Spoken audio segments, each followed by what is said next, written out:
Greetings, human. Today, we're going to talk about how to automatically number printables with a custom number format using Word and Excel. Let's open up our Excel and choose blank workbook. On column A, we're going to type first, column B second, and column C third. Now, depending on the number of tickets or invoices that you want on a single page, you will continue this logic to that specific number.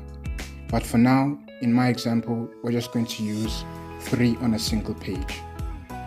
On the second row, first column, we type 1, and we use the autofill function, drag it out, type the drop down, click on the drop down and select fill series. Then it automatically numbers that for us. Then on the third row, we're going to use a formula to continue the numbering. By typing equal to, we select the row right above it, plus the number that we ended with. Which in your case, if you ended with, if you want about 4, 5, 6 or 7, then you type 4, 5, 6 or 7. But in this example, we're just going to write 3.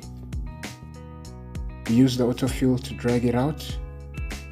And now, in my invoice book, I want about 50 pages. So I'm going to drag this down up until row number 51 because the first row has headers.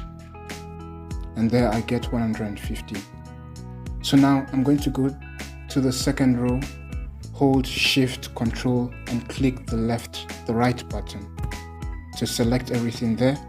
Hold Shift, Control, and click the down button to select everything going down.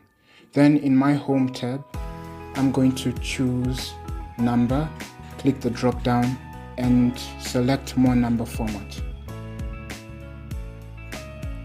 I click Custom, highlight the General, and click on 5 zeros because most people usually want zeros before the actual number. You can change this to any single thing that you want really. It can be dashes, stars, or anything. It will appear that way before the number itself. But in my case, I'll just use 0. Click OK, and we're practically done here. Except for one thing, we have to save this Excel document as a CSV file. Otherwise, the zeros will disappear because it practically means nothing. We save it in a location that we can easily find it, which in my case is desktop. I select CSV, which stands for comma separated values. And here it's CSV, comma delimited. And I'm going to save this as 3 per page. And in brackets, 50 pages. Then enter. And we're done. We have to close the Excel document, otherwise we will not be able to link it to the Word document. Once we're done there, we open up Word.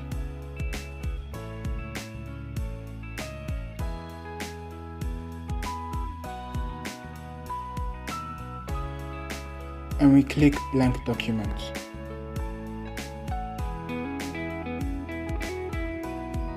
We change the layout to narrow.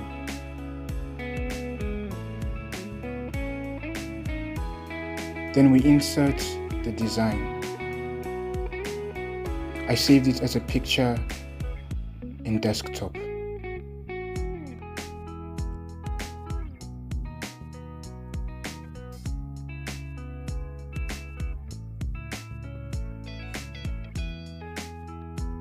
Once it pops up, you click this layout options and you select tight, so that you can be able to freely move this, as so. So now we're just going to increase the size a tad bit, and we're going to hold the combination key, Control and click D to duplicate that. Let me just zoom out a bit.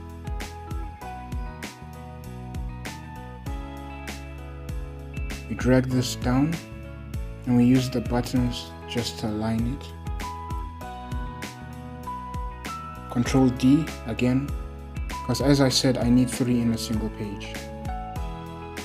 We drag the middle one up using the arrow keys, and once we have it all centralized and almost completely evenly spaced, we go to insert, shapes, and we select this line.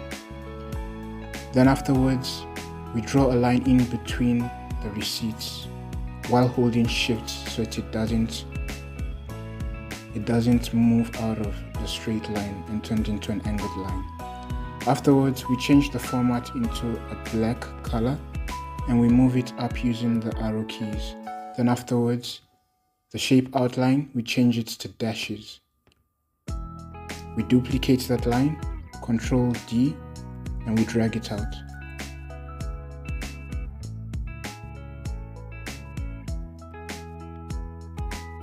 We use the arrow keys to make it in the center of both of them, and we duplicate it one more time and change the rotation to 90 degrees. Afterwards, we drag it to the left, and we enlarge it. These lines are just for the people who are going to crease it so that we can be able to tear it and give it out once we're done. So afterwards, we're just going to insert a text box. Now this text box is where we're going to put the numbers that we just created in Excel. You can't just place it anywhere else because these are pictures. So that's why we need to create the text box. Some designs are not going to be white like mine. They're going to have a solid color of some sort. So we have to remove the outline of this text box and also the shape fill so that it can be transparent. That way our number would be the only one that is colored and won't have a square box, an unwanted square box. So we're going to put invoice, number 001 for now as a placeholder, 0001 for now as a placeholder. Then we reshape the text box and drag it to the position that we want it to be. Let me just zoom in so that you can see. After we have it in position, we format it into something that looks a little bit more visible. I'm going to give it a red color and make it bold. Afterwards, I'll just enlarge the text box a bit. Then I'll click the corner of the text box or the outline. Then I'll click Ctrl and D to duplicate that.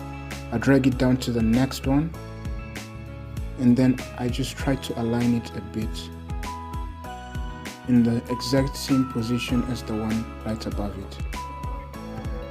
Then I duplicate it one more time, Ctrl D, drag this one down,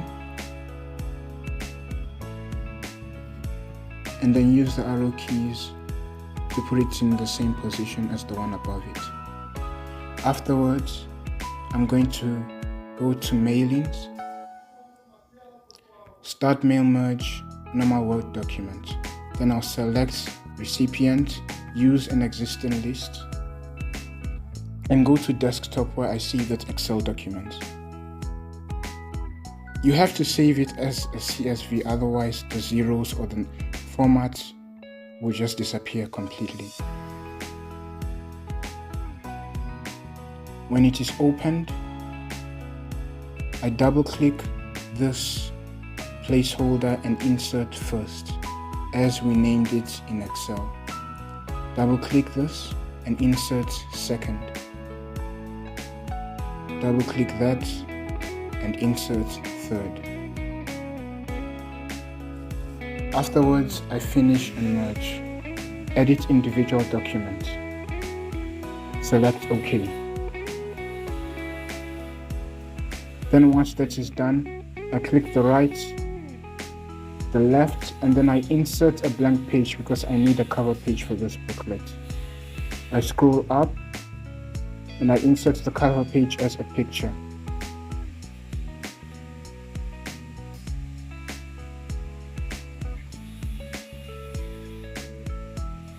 It went down. So I click the layout options and change it to tight. Then I move it to the first page. And I edit the size, just increasing it a little bit, and using the arrow buttons, to centralize it. Afterwards, I have a blank page in between the cover page and the first, second, third, fourth, fifth, sixth receipt, up until we get to page 50. But the last page should also be blank. So I save that as a PDF in a place where I can easily find it.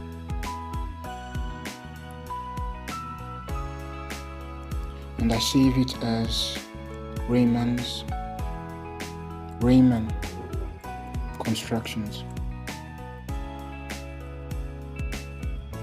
Let's just put invoice.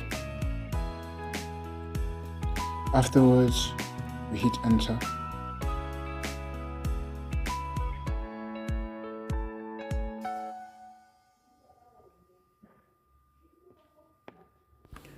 Now, let's recap.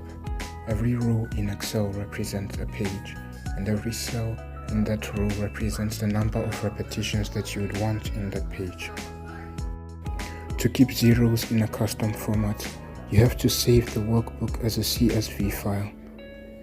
Now we move to Word. If you put a picture after laying out the number of designs that you want in that page, you have to insert a text box for you to place the numbers, because this is the only way you can place the numbers. If your design is solid color, you can remove the fill and the border outline of the text box. And that's it. Thank you.